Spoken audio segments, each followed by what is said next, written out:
नेपरा ने बिजली महंगी कर दी है। बिजली 3 रुपए 28 पैसे फी यूनिट महंगी हो गई।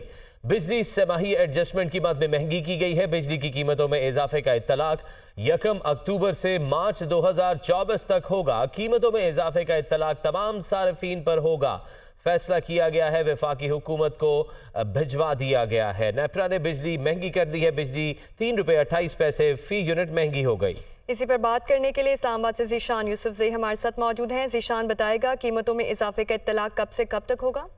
देखिए पाकीज़ा, ये जो बिजली की कीमतों में इजाफा कर दिया गया है, ये जो चौथी सहमाई एडजस्टमेंट है उसकी मद में इजाफा किया गया है। जो बिजली की तकसीम कार कंपनी है उनकी जानिब से एक दरख्वास्त जमा की गई थी, इस पर नेपरा ने 24 अगस्त को एक अवामी समाअत की थी। और ये जो दरख्वास्त है इसमें कहा गया था कि जो कैपेसिटी चार्जेस है, जो ऑपरेशन एंड मेंटेनेंस कॉस्ट है, इसके साथ साथ जो लॉसेज है उसका जो इम्पैक्ट आएगा, तो वो तमाम तर चीजें इसमें शामिल है। और इस पे अवामी समाअत के बाद नेपरा ने अपना फैसला महफूज किया था। उस वक्त एक अवामी रद्द-ए-अमल शदीद आ रही थी, तो इसी वजह से और आज नेपरा ने अपना तफसीली फैसला जारी कर लिया और ये फैसला वफाकी हुकूमत को भिजवा दिया गया है। फैसले में कहा गया है कि बिजली की कीमतों में 3 रुपए 28 पैसे जो है ये इजाफा किया गया है। और जब वफाकी हुकूमत इसको नोटिफाई किया करेगी तो इसका इत्तलाक हो जाएगा। इसका इत्तलाक 1 अक्टूबर से मार्च 2024 तक होगा। और इसके साथ साथ जो फ्यूल कास्ट एडजस्टमेंट है वो हर महीने अलग से आती है। जो सहमाई एडजस्टमेंट के पैसे है, ये जो डिस्कोज है, जिसको बिजली की तकसीम कार कंपनियां भी हम कहते हैं, तो ये उनके पास जाएंगे। इसके साथ साथ मैं आपको बताना चलूं कि इसका इत्तलाक तमाम सारिफीन पर होगा। मुल्क भर के जितने भी सारिफीन है उस पर इन तमाम का इत्तलाक होगा और जो है ये पैसे बिलों में वसूल किए जाएंगे। इसके साथ साथ एक जो बात सामने आई है वो ये है कि इकोनॉमिक मेरिट ऑर्डर्स की जो खिलाफ वर्जी की जाती है तो उसका इम्पैक्ट भी सारिफीन पर आता है, जो फ्यूल कास्ट एडजस्टमेंट में वसूल किया जाता है।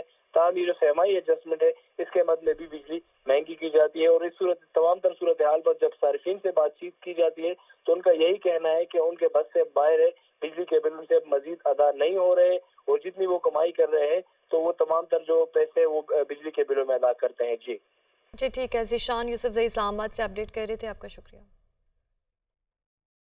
नून लीग का लंदन में इजलास, शहबाज शरीफ, मरियम नवाज और दीगर अहम रहनुमाओं की शिरकत। नवाज शरीफ की शहबाज शरीफ और पाकिस्तान से आए लीगी रहनुमाओं से मुलाकात। साकिब निसार, अजमत सईद और जस्टिस खोसा पाकिस्तान और 22 करोड़ अवाम के मुजरिम हैं। नवाज शरीफ ने कहा कि 2017 के हंसते बसते पाकिस्तान को साजिश के तहत बर्बादी के दहाने पर पहुंचाया गया। साजिश के तहत खलंडरों के टोले को पाकिस्तान पर मुसल्लत किया गया। जब तक साजिश में शामिल तमाम किरदार कैफरे किरदार तक नहीं पहुंच जाते, मुल्क आगे नहीं बढ़ सकता।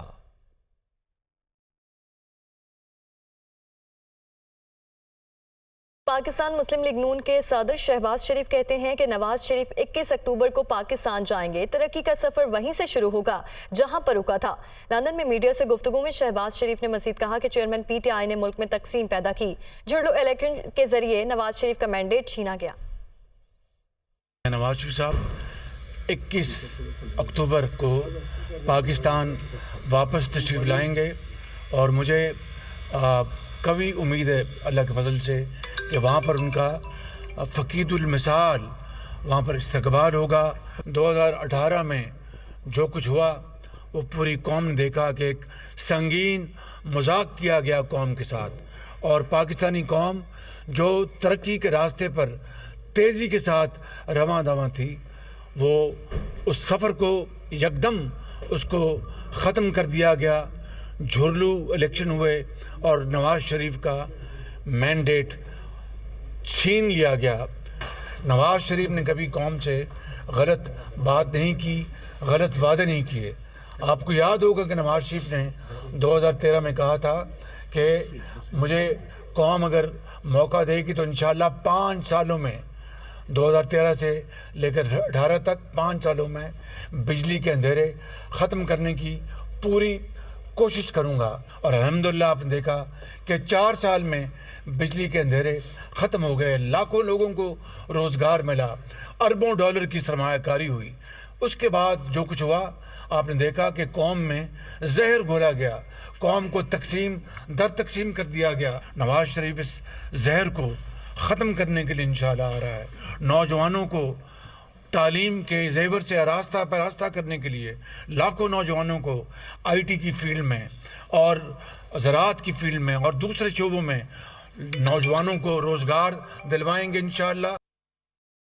Chief justice supreme court justice Kashif Isa ने कायद-ए-आज़म यूनिवर्सिटी सिंडिकेट इजलास में बहैसियत रुकन शिरकत की। चीफ जस्टिस ने यूनिवर्सिटी को असलहा और मनशियात से पाक रखने और आला तालीम पर तवज्जो देने पर जोर दिया। ये रिपोर्ट। चीफ जस्टिस फायज ईसा की कायद-ए-आज़म यूनिवर्सिटी सिंडिकेट इजलास में बहैसियत रुकन शिरकत। जस्टिस फायज ईसा का मुसल्लह पुलिस और रेंजर्स की मौजूदगी पर नाराजगी का इजहार, यूनियन की गैर जमाती होने, फिरका वारियत, लसानी तकसीम से पाक होने पर जोर। जस्टिस काजी फायज ईसा वाइस चांसलर प्रोफेसर नियाज की ज़ेरे सदारत इजलास में शरीक हुए। जस्टिस फायज ईसा ने रिमार्क्स दिए, कायद-ए-आज़म यूनिवर्सिटी के पहले कानून में यूनियन मौजूद थी। जनरल ज़िया मार्शल लॉ के पहले हुक्म में यूनिवर्सिटी यूनियन खत्म की गई। किसी को यूनिवर्सिटी के मामलात में मुदाखलत की इजाजत ना दें। ज़राए के मुताबिक सिंडिकेट ने यूनिवर्सिटी में तलबा यूनियन की बहाली का फैसला कर लिया। सेक्रेटरी तालीम वसीम अजमल की सरबराही में तलबा यूनियन के कवायद तय करने के लिए कमेटी भी कायम कर दी गई।